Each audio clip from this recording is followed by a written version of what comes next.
أخذنا قرار ووافق عليه مجلس الوزراء وأعلناه من قبل حوالي أسبوعين تقريبا.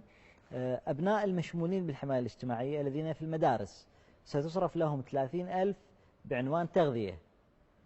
كل أسرة مشمولة بالحماية الاجتماعية أبنائها من الطلبة سيصرف لهم مبلغ لكل طالب 30,000، طبعا يضاف على الراتب، بعنوان تغذية لهذا الطفل. كذلك تلميذ وطالب؟ تلميذ فقط وطالب من موجود في وطلبة المرحلة الجامعية. لا، وصولا إلى الجامعة. وصولا إلى الجامعة. 30,000. 30,000 دينار. يعني الأسرة اللي عندها 3 طلبة مثلا أو 4، افرضوا راتبهم 330. هذا خلاص تم إقراره يعني؟ تم إقراره، نعم. ننتظر فقط الموازنة. أي فقط الموازنة. ممتاز. هذه قضايا مهمة. شنو كان سؤالك حولها؟ حول التدريب. حول التدريب والتأهيل، على اعتبار هناك ذكرت 300,000. أولا، وزارة العمل والشؤون الاجتماعية، هيئة الحماية الاجتماعية لا تمنح راتب الإعانة لأي شاب غير متزوج.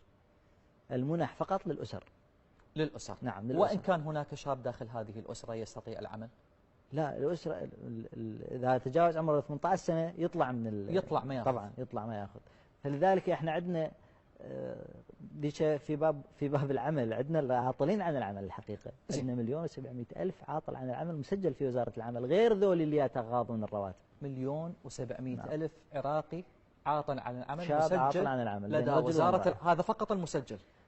طبعا الله أعلم. معظمهم مسجلين.